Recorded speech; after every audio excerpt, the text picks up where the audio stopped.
49일간의 확률 통계 여행. 오늘은 17번째 시간입니다.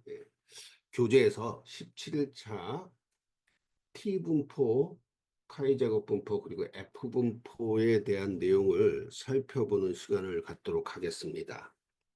자, 사실 오늘 이 시간이 이 확률 이론에 대해서 거의 마지막 시간입니다. 다음 시간부터는 본격적으로 통계학에 대한 내용들을 살펴보게 될 텐데요. 자, 어, 통계학에 들어가서도 이 T분포, 카이제곱 분포, 그리고 F분포 내용들이 굉장히 중요하게 사용이 되니까 오늘 강의, 확률론에 대한 마지막 강의를 여러분들 집중해서 한번 잘 들어보시기 바랍니다. 먼저 T분포입니다. T분포. 우리가 지난 시간에 그 정규분포를 표준 정규분포로 이렇게 표준화했을 때 사용했던 공식에 보면은 그 분모의 그 시그마, 즉 표준 편차죠. 그 모집단의 표준 편차를 사용했어요. 즉 그 모집단의 분산 시그마 제곱에 대한 정보를 활용해서 그렇게 표준화 시켰던 거거든요. 그런데 어, 이 모분산을 안다라는 거는 사실 모집단의 모든 그 개별 데이터들에 대한 정보를 알고 있다는 얘기인데 현실에서는 사실상 그 모분산이 알려져 있지 않은 경우가 많습니다. 예. 모분산이 알려져 있지 않은 경우가 사실 현실에서는 많죠.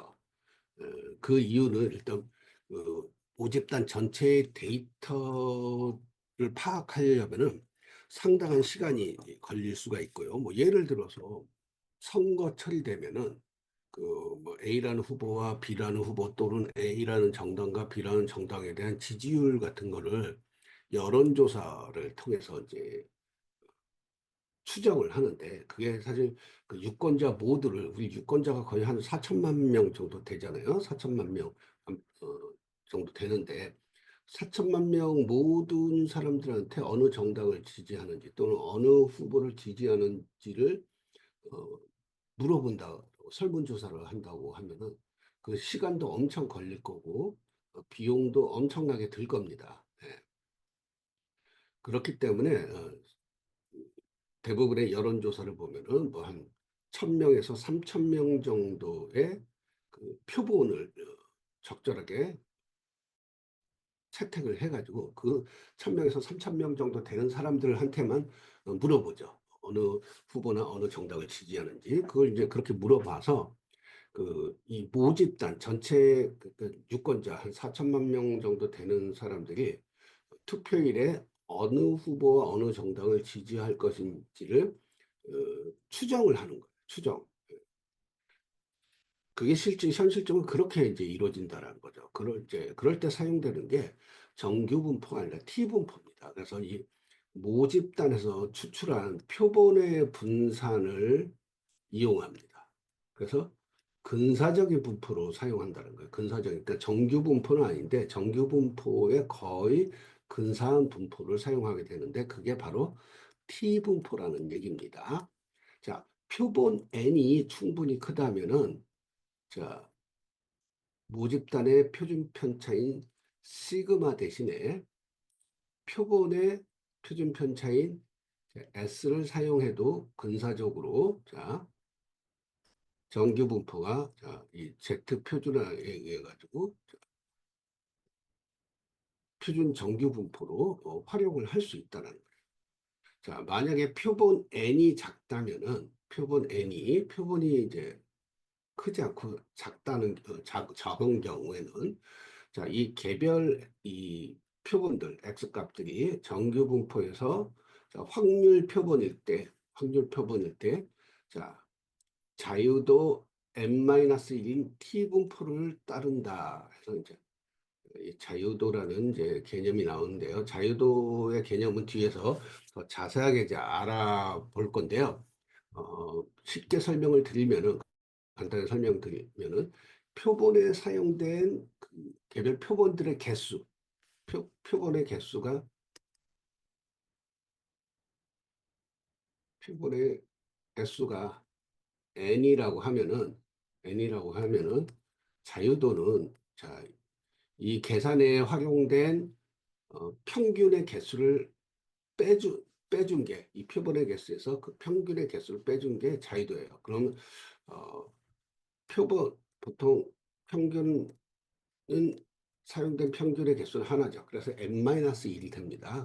나중에 그 두 개 집단을 뭐 이렇게 어, 비교하는 뭐 분산 분석이나 그 T검정 같은 경우에 이제 사용될 때 이 자유도를 n-2 뭐 이렇게 이제 하는 경우 있거든요. 그런 경우에는 이제 이 두 개 집단의 평균을 각각 하나씩 사용했기 때문에 n-2 뭐 이렇게 하는데, 자, 일반적으로 우리가 이제 자유도 하면은 n-1이라고 이렇게 개념적으로 기억을 좀 하도록 하시고요. 자, 이 어쨌든 표본이 극히 적다면은 자유도가 n-1인 t분포를 따른다는 거예요.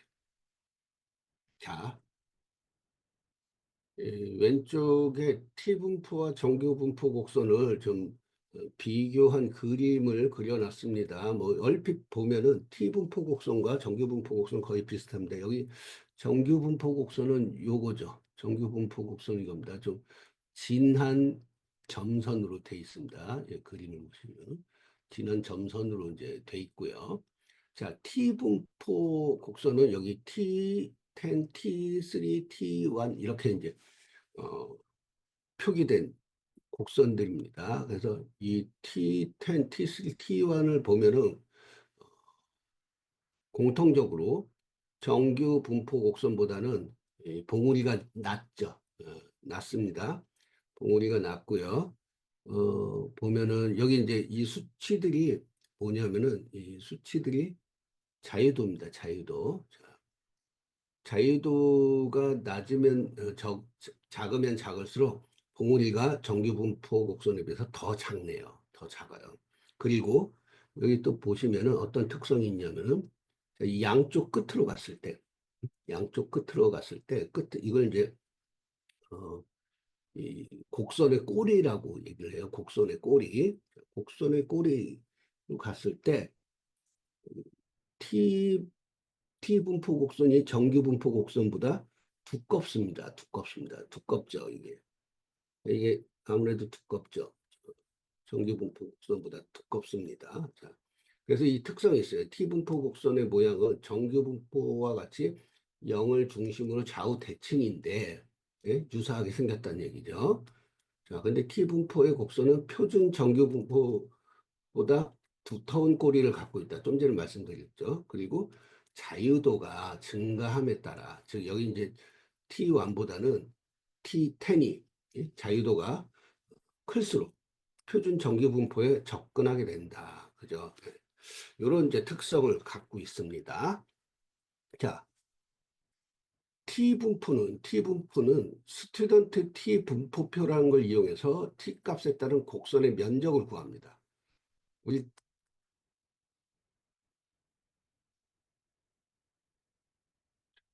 표준 정규 분포는 표준 정규 분포는 자, 표준 정규 분포표를 이용해서 Z값에 따른 곡선의 면적을 구했죠. 자, 또는 누적 표준 정규 분포표를 사용했습니다. 자, 근데 T분포는 스튜던트 T분포표라는 것을 이용해서 T값에 따른 곡선의 면적을 구하도록 되어 있어요. 자, 여기 뭐 이제 스튜던트 T 분포표라는 이름이 왜 붙여지게 됐는지는 제가 교재에다가 좀 이렇게 각주로 해가지고 뭐 이렇게 적어놨는데, 이건 이제 재미삼아서 보시면 되는데, 간단하게 말씀드리면은 과거 이 윌리엄 실리 고셋이라는 사람이 1900년대 초에 기네스라는 이제 그 양조 공장에서 근무하면서 맥주에 사용되는 보리 품질을 시험하기 위해서 이 T 분포라는 걸 이제 사용하게 됐는데, 이 그걸 이제 이 그 분포에 대한 이론들을 이제 논문을 이제 실험한 결과에 대해서 논문을 이렇게 발표를 이제 하면서 그 가명을 썼대요. 스튜던트라는 가명을 썼답니다. 왜 그러냐면 자신의 이제 본명이 알려지면은 이게 이제 맥주 업계에서 좀 알려져 있던 사람이라서 경쟁사들이 그 논문의 내용을 이제 보고 뭔가 이제 기네스라는 이제 공장의 내부 어떤 그 정보가 이제 새 나가는 걸 이제 방지하기 위해서 그렇게 이제 썼다고 합니다. 그래서 이제 이 T 분포표를 스튜던트 T 분포표라고 얘기를 하게 된 거예요. 자, 이 T 분포는 이 스튜던트 T 분포표를 이용해서 T 값에 따른 곡선의 면적을 이제 구하는데, 자, 이 T 분포표 이용을 위해서는 자, 자유도와 유의 수준이라는 걸 또 알아야 해요. 왜냐하면 이제 여기 그 T 분포표를 이미지를 제가 이제 따온 겁니다. 그래서 요 보는 방법이 자, 여기 이제 파이라고 되어 있는 게 이게 자유도예요. 자유도. 자, 이렇게 위에서 아래로 자유도 1, 2, 3, 4, 5, 6, 7, 8, 9 이쪽 이제 행이 자유도인 거고 이쪽 열이 보면은 열이 알파 해가지고 알파값 이거를 이제 유의 수준이라고 합니다. 이게 유의 수준이 무슨 의미인지는 또 뒤에 가서 설명을 드릴 거예요. 다만 여기서는 제 1종 오류가 발생할 확률이다. 그렇게만 이제 좀 머릿속에 담아두고 넘어가도록 합시다. 그래서 자유도와 그 알파 유의 수준을 이제 알아야 되는데 자, 만약에 자유도가 10이고 유의 수준이 알파가 0.05를 만족하는 t 분포라면 t 값은 이 그림에서 보면은 1.812가 돼요. 자, 어떻게 되냐면 자유도가 10이고 자, 유의 수준 알파가 0.05에 해당하는 그래서 1.812가 됩니다. 자, 다음을 구해라. 자유도가 20이고 알파는 0.05예요. 그러니까 자유도 20이고 유의 수준이 0.05일 때 자, 어떤 확률이냐? 자, 어떤 t 값에 대한 확률이 어떤 t 값에 대한 확률. 자, t가 더 이제 큰 거니까 어떤 t 값에 대한 확률이 자, 뭔진 모르겠지만 어, 이거보다 큰 값이란 얘기니까 이게 0.05래요. 이때 그, 이 t 값이 얼마냐? 교재에 그 부록 4가 스튜던트 키 분포표예요. 자, 여기서 우리 아까 좀 전에 문제가 자유도가 20이고 알파가 0.05래요. 알파가 0.05니까 이 부분이죠. 그래서 이때의 t 값은 얼마냐? 1.725 간대. 1.725. 자, 어렵지 않죠. 자유도와 그 알파 유의 수준만 안다면은 우리는 이 t 값을 구하는 게 별로 어렵지 않습니다. 자, 그래서 좀 전에 찾아본 것처럼 t 분포표에서 자유도 20, 알파 0.0인 t 값은 1.725다. 자, 두 번째 문제 봅시다. 자, 이거는 봅시다. t 값이 2.228 이하이고, 이하일 때 면적이 0.975라면은 T값이 2.28 이상인 경우는 얼마가 될 것이냐. 자, 이거는 여러분 그냥 개념만 좀 이해를 하시면 됩니다. 자, 여기 보시면은 T가 이게 아니라 2 이하라고 했어요. 그러면은 요 이하,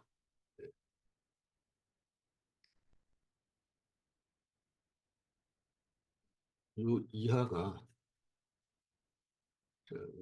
0.975란 얘기예요. 자, 그러면 그 이상은 얼마가 되느냐? 그 이상이 여기에 해당되죠. 그럼 어떻게 계산하면 되겠습니까? 0.975가 되죠. 자, 즉 t값이 2.228 이하인 영역의 면적이 0.975일 때 t값이 2.228 이상인 영역의 면적은 1-0.975에서 0.025가 된다는 얘기입니다. 이해가 되시겠죠? 예. 자, 문제 하나 더 풀어봅시다. 자, 다음 그림은 자유도가 DF가 자유도입니다. DF가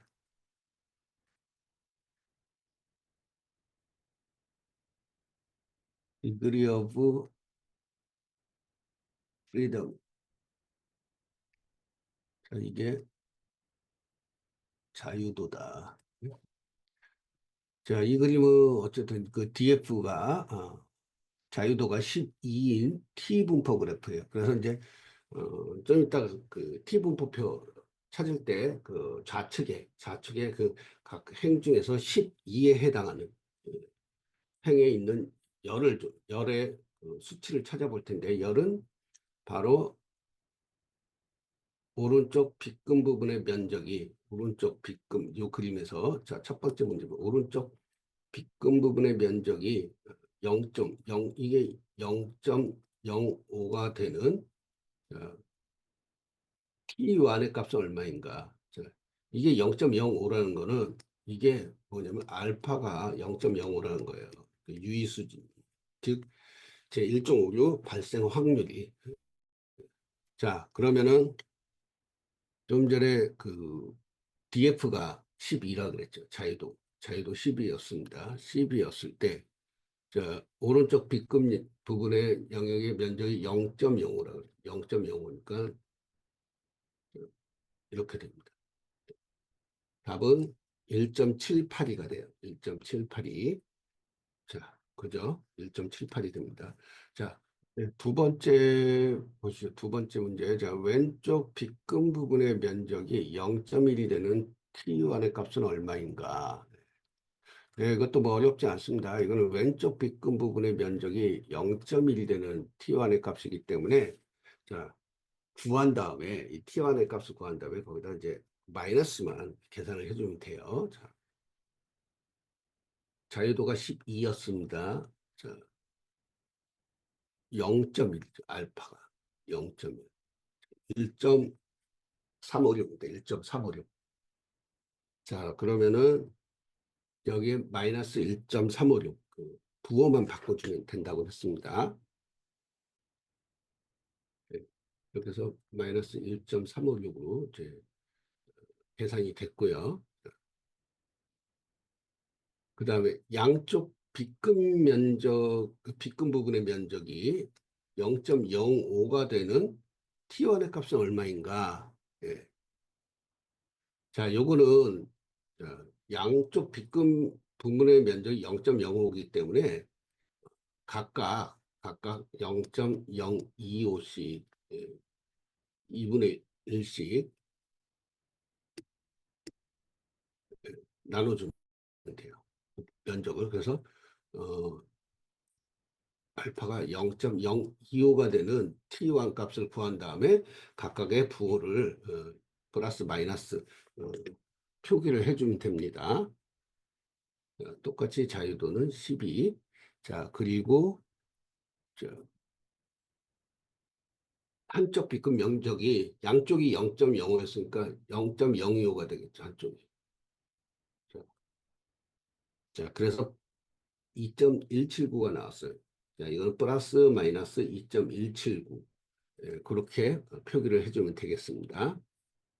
그래서 답은 플러스 마이너스 2.179로 계산이 됐습니다.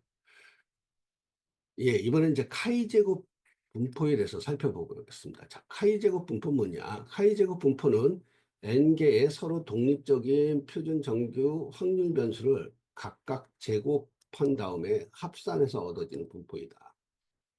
이거 왜 하냐? 자, 어느 구성원 집단 내에 있는 남성과 여성의 비율에 통계적으로 유의한 차이가 있는지를 검증하거나 유권자 집단 내에서 뭐 보수 성향과 진보 성향의 유권자 구성 비율에 유의한 차이가 있는지를 검증하거나 할 때 이 카이 제곱 분포를 사용한대요. 그래서 자, 모 집단이 자, 평균이 뮤이고 분산이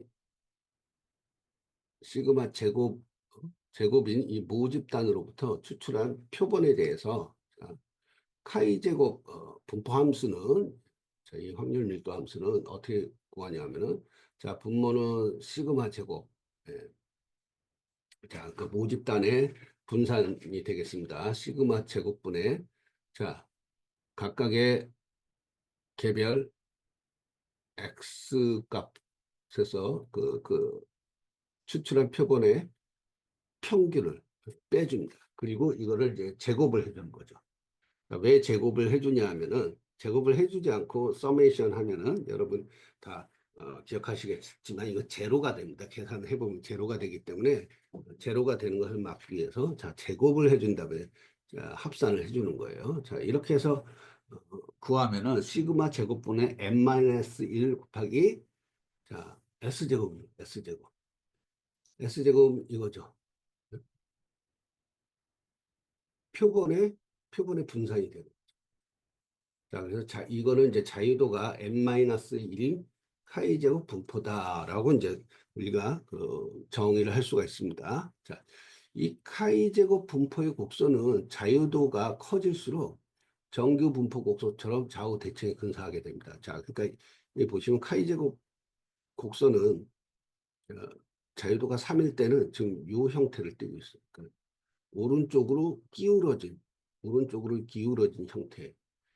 그런 곡선입니다. 카이제곱 분포 곡선은.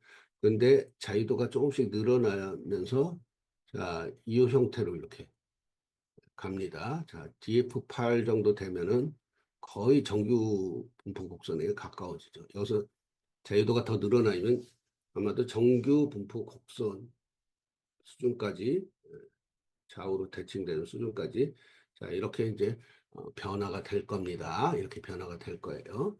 자, 카이 제곱 분포도 자유도하고 유의 수준에 대한 정보가 필요합니다. 그리고 이것도 이제 어, T 분포처럼 그 우측 꼬리에 대한 면적을 계산을 해주는 거예요. 그래서 만약에 자유도가 10이고 유의 수준이 알파 0.05라면은 자유도가 10이고 유의 수준 알파가 0.05라면은 자 그런 경우에 이제 표기를 이렇게 해주는 거죠. 카이 제곱 기호에다가 아래 첨자라서 유의 수준 0.05의 자유도 T 분포에 대한 어떤 표기하고 똑같죠. 자, 계산을 해보면 카이 제곱 분포표에서 찾아보면 18.3070, 18.31 반올림에서 18.31이 됩니다. 그래서 자, 이건 또 우측꼬리 값이다. 좀 전에 말씀드린 내용이죠. 예제 하나 풀어보죠. 자, 교재에 있는 예제 17.3입니다. 아래의 그림은 자유도가 15인 카이 제곱 분포 그래프다. 그 그래프를 보면 이제 그런 형태라는 걸 알 수 있어요. 자, 오른쪽 B급 영역의 면적은 0.05, 면적이 0.05가 되는 자, 예, 뭐, 요 카이 제곱 값은 얼마인가? 예, 요 값을 이제 확인해 보는 겁니다. 예, 카이 제곱 분포표에서 자, 문제가 DF 자유도가 15였죠. 그리고 유의 수준 알파가 0.05였습니다. 0.05면은 이 부분이죠. 그러니까 24.9958이 나와요. 24.9958. 자, 그래서 요 카이 값은 24.9958.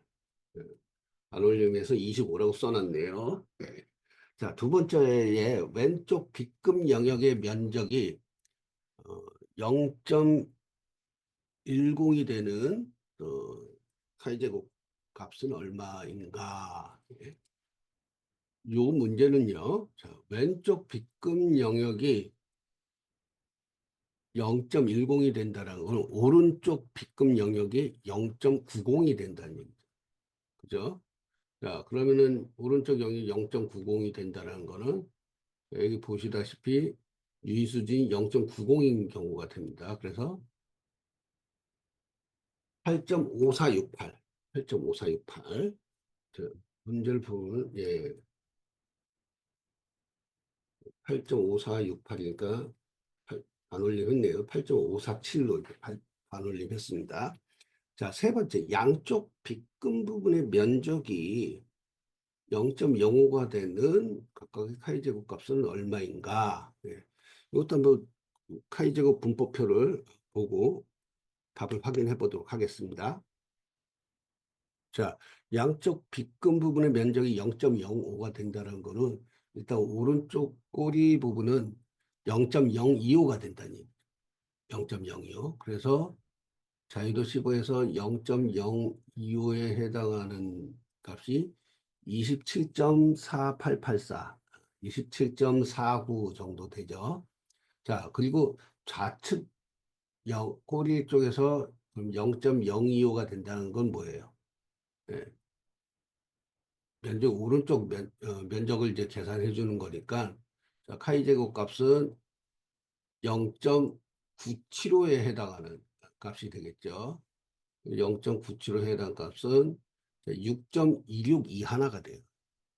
6.262. 자, 보시면은, 예, 저 우측 영역의 0.05, 우측 영역이 0.02, 025가 되죠. 025가 되는 거는 27.49.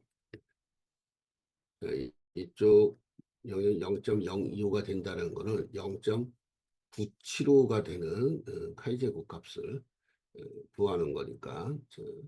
그러면은 이거는 6.262 하나인가 뭐 이랬죠. 6.162 뭐 이렇게 이제 계산을 해서 답을 구할 수가 있습니다. 자, 이제 마지막 F분포에 대해서 살펴보겠습니다. F분포는 두 집단의 분산이 서로 같은지 또는 다른지를 비교할 때 사용하는 분포예요. 자, 두 개의 분산 중에 어느 하나를 분자에 두고 다른 하나를 분모에 둬서 계산한 값을 활용해 가지고 두 집단의 분산을 비교합니다. 자, 만약에 그러면 두 분산의 비율이 1에 가까우면은 어떻게 써요? 두 집단의 분산은 같거나 거의 이제 유사한 것으로 해석이 되겠죠. 그죠? 자, 그래서 이제 이 확률 밀도 함수를 보면은 이렇게 생겼어요. 자, 분자와 분모, 분자와 분자 분모의 수식이 똑같습니다. 당연히 똑같겠죠. 자, 근데 그 분산을 이제 보는 거예요. 분산. 분산 어떻게 보냐? 자, 모집단의 분산을 다 분모에 각각 넣고요. 자, 분자의 또 요거를 이제 계산을 하는 거예요. 자, 개별값에서 자, 모평균 빼서 제곱해가지고 서메이션을 해서 자, 이 각각의 값들에 대해서 자, 이거를 관측치 값, 개수를 나눠주죠. 그래서 이제 자유도로 나눠주는 겁니다. 자유도 n과 n1과 n2에 따른 이제 F분포. 자, 이 F분포는 이제 뒤에 나오는 분산 분석하고 회귀 분석에서 주로 사용이 되는 분포입니다. 네, 그러니까 이 F 통계량은 두 표본 분산의 비율로 단순화되기 때문에 자, 앞에서 얘기한 것처럼 두 집단의 모분산이 같은지, 즉 등분산 가정을 검증할 때 이 F 통계량을 사용을 합니다. 요 내용은 뒤에서 그 회귀 분석이나 분산 분석 그래서 이제 자세하게 또 내용이 다루어지니까 그때 또 다시 한번 내용을 살펴보도록 하겠습니다. 자, F분포표를 이용하여 답을 구하여라. 자, 예제 17.3입니다. 자, F분포표를 어떻게 활용하는지 한번 먼저 첫 번째 문제를 한번 보죠. F라고 써졌고요. 자, 0.1과 10, 8 이렇게 나왔어요. 이게 대략 보니까 0.1은 하면 유의 수준 알파인 것 같고, 그죠? 자, 그리고 뒤에 자, 아까 좀 전에 F 어, 분포라는 거는 그 함수 어떻게 됐었어요? 분모와 분자의 각각 그 두 그룹의 어떤 분산을 이제 비교를 했잖아요. 그래서 이제 각각 두 개 비교하는 분산에 사용된 그 자유도를 이렇게 써준 거예요. 네. 자, 그럼 이제 첫 번째, 자, 유의수준 0.1에 자유도가 10과 8일 때.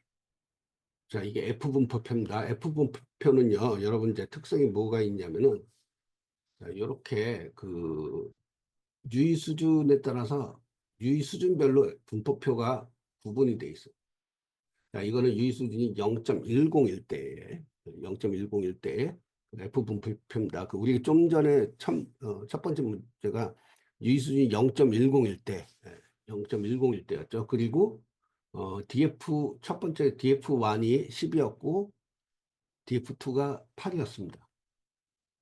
DF1이 10이었고, DF2가 8이었어요. 그러면은 2.54가 됩니다. 2.54. 2.54. 예, 그렇게 계산이 됐습니다. 자, 두 번째 한번 보시죠. 자, 이건 유의 수준 0.05고, 똑같아요. 자, 여기 F 분포표에서, 자, 이건 이제 유의 수준이 0.10이었는데, 두 번째 문제가 0.05였다. 0.05. 0점.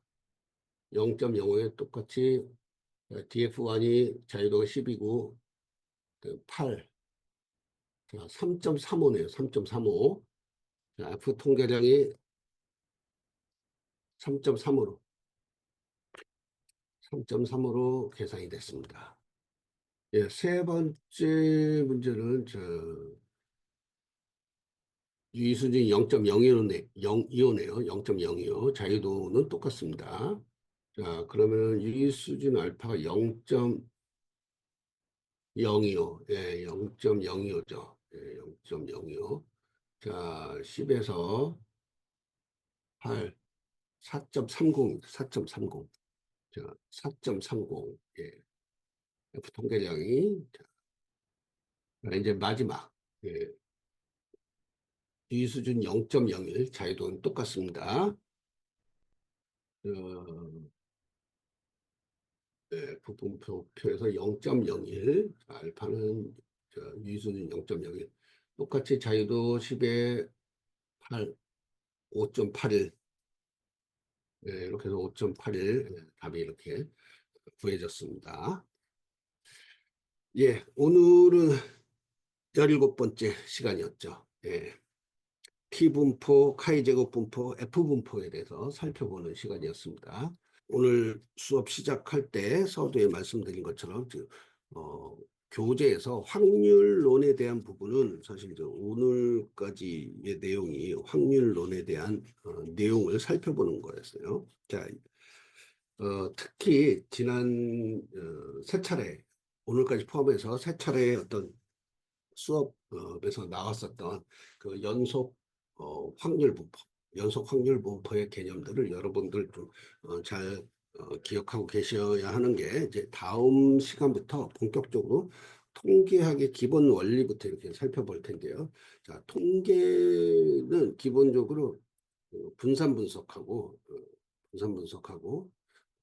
회귀 분석의 이론이 모든 통계 기법의 가장 밑바탕이 되는 내용인데 그 두 가지 이론 통계 기법에 있어서 또 기본적인 어떤 이론적 틀을 갖추고 있는 게 자, 오늘 지난 시간 지지난 시간에 우리가 살펴봤었던 그 연속 확률 분포에 대한 내용들입니다. 그래서 이 내용들을 여러분들 잘 숙지하고 계시길 바라겠습니다. 자, 오늘 수업 강의 들으시느라 수고 많으셨고요. 그럼 다음 시간에 또 만나 뵙도록 하겠습니다.